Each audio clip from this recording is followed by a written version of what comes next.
Assalamualaikum warahmatullahi wabarakatuh. Kami praktikan laboratorium Siskom dari UPN Veteran Jawa Timur akan menjelaskan modul 3 tentang enzim. Dengan anggota kelompok, saya Rafida Amelia Anastasia dengan NPM 20032010171 dan partner saya Georgius Elangga dengan NPM 20032010167. Next. Jadi studi kasus yang kita bahas di sini mengenai implementasi model simulasi sistem dinamis terhadap jumlah kapasitas produksi velg di PT Roda Jaya menggunakan software Enzim. Next. Pendahuluan. Perkembangan informasi pada saat ini terbilang sangat cepat, oleh karena itu dibutuhkan sistem informasi yang dapat membantu proses pengolahan informasi tersebut. Sebagian perusahaan atau organisasi saat ini tentunya telah memiliki sistem yang digunakan sebagai penunjang kegiatan operasional, di mana sistem tersebut terdiri dari sekumpulan komponen yang saling berinteraksi, bekerja sama dalam membentuk integrasi secara keseluruhan, dan bertujuan untuk mencapai target tertentu. Next. Enzim PLA atau Personal Edition adalah sebuah konfigurasi yang dirancang untuk membuat model simulasi sistem dinamis dari diagram simpal kausal serta diagram stok dan flow. Pada pembuatan causal loop diagram dilakukan menggunakan software enzim. Stok dan flow diagram juga merupakan konsep utama dari metode sistem dinamis. Tujuannya adalah untuk mempresentasikan struktur dengan teliti untuk dikembangkan dalam formulasi matematis model sehingga dapat disimulasikan. Metodologi penelitian. Yang pertama, tahap pengumpulan data.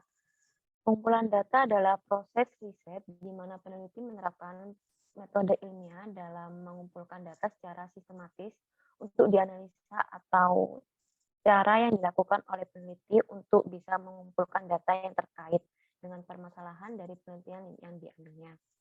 Adapun metode pengumpulan data yang digunakan pada praktikum modul 3 adalah dengan data-data sebagai berikut. Data-data yang dibutuhkan di sini yang pertama, data real ketersediaan velg tahun 2022 hingga 2027.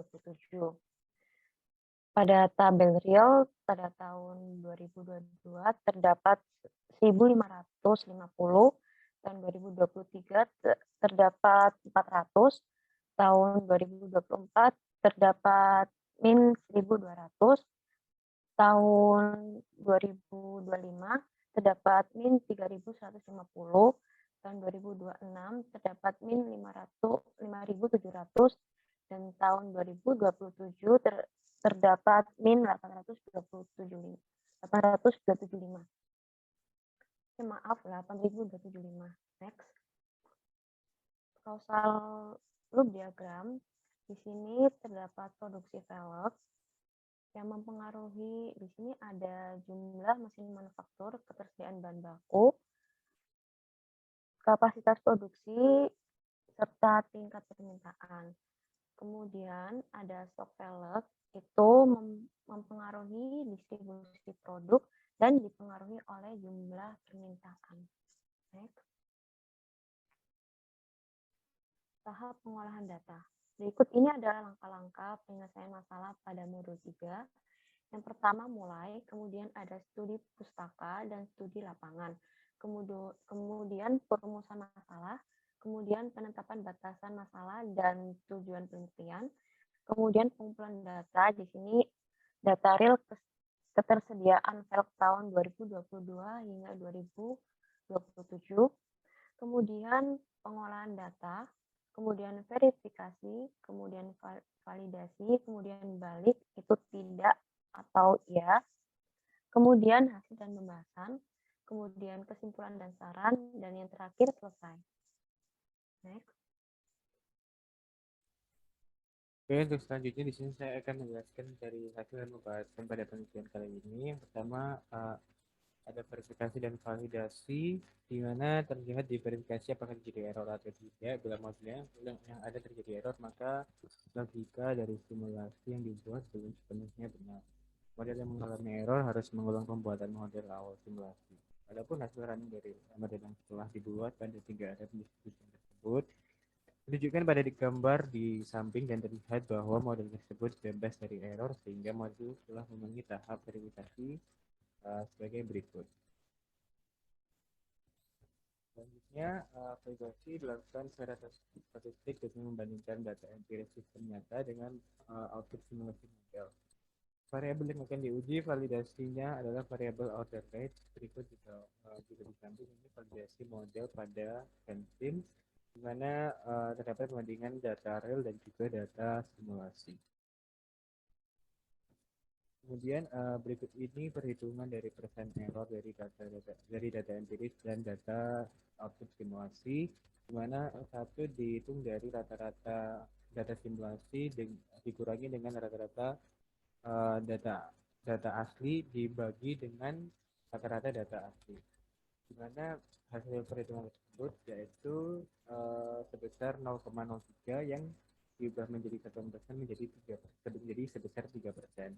Kemudian yang kedua, dihitung juga standar deviasi dari data empiris dan data output simulasi, di mana standar deviasi data simulasi dikurangi dengan standar deviasi data asli yang memiliki nilai hasil perhitungan sebesar minus 0,013 yang diubah 3% menjadi minus 1,3%.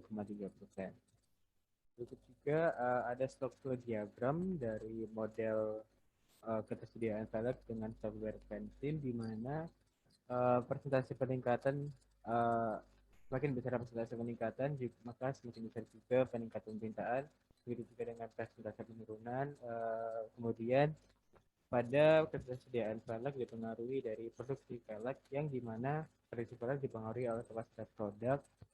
Begitu juga dengan distribusi yang dipengaruhi oleh stok velg. Begitu juga pada skenario 1, di mana pada skenario 1 pada ketersediaan velg terlihat pada grafik bahwa jumlah ketersediaan velg dari tahun ke tahun itu terus menurun. Begitu juga pada table pad dari output simulasi terlihat pada ketersediaan velg dari 2022 hingga 2027. Jumlah ketersediaan velg tidak mencukupi untuk memenuhi jumlah permintaan. Begitu juga dengan skenario 2 memiliki output hasil yang sama pada jumlah ketersediaan dari tahun 2022 hingga 2027 dilihat pada grafik juga tidak dapat memenuhi jumlah permintaan. Sedangkan pada ketersediaan velg dari table pad yang ada pada skenario kedua, terjadi juga ada perbedaan pada jumlah ketersediaan velg, namun pada intinya jumlah permintaan tidak dapat terpenuhi dari jumlah ketersediaan yang ada.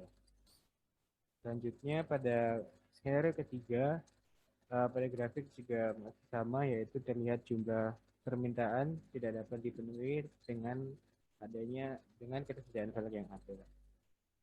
Selanjutnya pada table pad pada skenario ketiga, di sini terlihat pada jumlah perbedaan terdapat pada jumlah ketersediaan velg dari 2024 hingga 2027.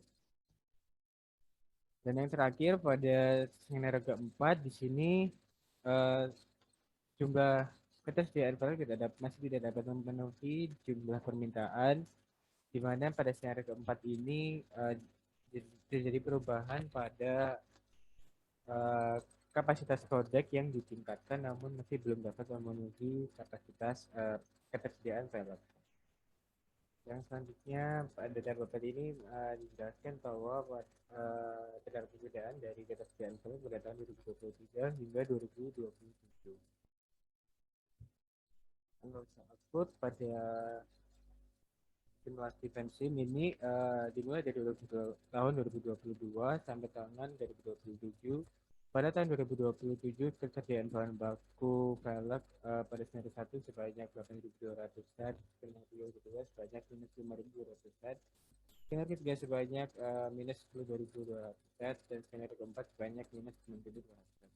Oleh karena itu, sebaiknya yang dilakukan sesuai dengan semua skenario yaitu meningkatkan kapasitas produksi dari 1.200 menjadi 3.000 agar didapatkan hasil kesediaan velg yang terbanyak.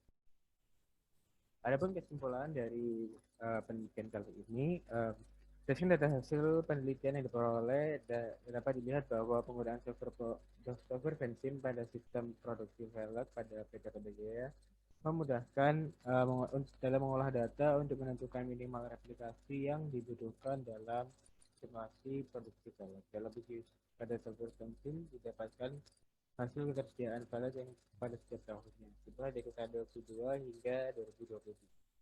Pada tahun 2027, bahan baku velg pada skenario 1 sebanyak minus 8.200 set, pada skenario kedua minus 5.200 set, pada skenario ketiga sebanyak minus 10.200 set, dan skenario keempat sebanyak minus 9.200 set. Oleh karena itu, sebaiknya dilakukan skenario yang disesuaikan, di mana meningkatkan kapasitas produksi dari 1.200 menjadi 3.000 agar dapatkan hasil kesediaan yang terbanyak untuk mendapatkan hasil yang lebih optimal sehingga dapat memenuhi jumlah permintaan. Oke, di sini saya akan menjelaskan tentang cara pembuatan. Yang pertama, untuk pembuatan casual loop menggunakan fansim. Di sini ada fungsi-fungsi yang digunakan, yaitu pertama fungsi variabel. Di sini digunakan untuk membuat variabel-variabelnya. Di sini kan seperti contoh pada studi kasus produksi velg ini, di sini terdapat berbagai variabel, yaitu yang pertama ada jumlah mesin manufaktur, ketersediaan bahan baku, tingkat permintaan, kapasitas produksi, hingga nanti pada akhirnya distribusi produk. Dan kemudian untuk panah ini sendiri itu kita menggunakan fungsi dari arrow yang bertujuan untuk menghubungkan antara variabel dengan variabel yang lainnya. Dan jika diklik kanan, di sini akan terdapat ada polarity yang di sini untuk menegaskan efek dari suatu variabel ke variabel yang lain.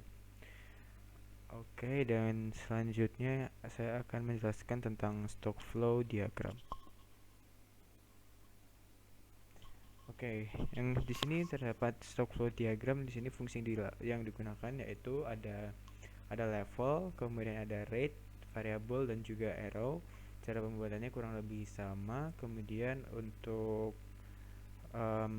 pada stock flow diagram ini kita menginput equation pada variabel-variabel ini. Nah, seperti dicontohkan di sini ada sebentar. Di sini ada pada variabel persentase peningkatan. Di sini equationnya 0,1 didapat ini dimisalkan 0,1. Kemudian kita cek untuk peningkatan permintaan. Di sini terdapat persentase peningkatan, yang di sini peningkatan permintaan equationnya itu persentase peningkatan dikali 1000. Begitu juga untuk persentase penurunan hingga penurunan permintaan. Begitu juga dengan kapasitas produksi. Untuk equationnya sendiri di sini kita misalkan 0,1, kita ya 0,1 dikali 1000 atau 0,2.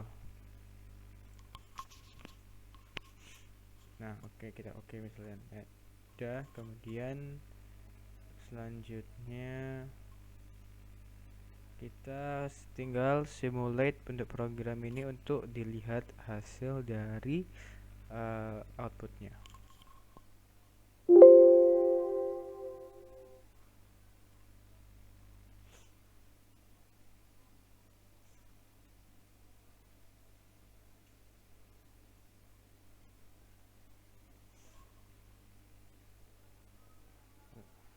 Oke, sebelum kita lihat outputnya, pertama kita Ctrl Alt dulu untuk di blok semuanya. Kemudian kita pencet graph untuk melihat dari hasil grafiknya. Di sini terlihat untuk untuk kapasitas produksi, jumlah ketersediaannya terus menurun dari tahun ke tahun. Oke, untuk selanjutnya kita lihat tabel untuk melihat jumlah dari ketersediaan produknya. Oke, sekian penjelasan dari saya untuk program Pensim ini. Kurang lebihnya mohon maaf. Terima kasih.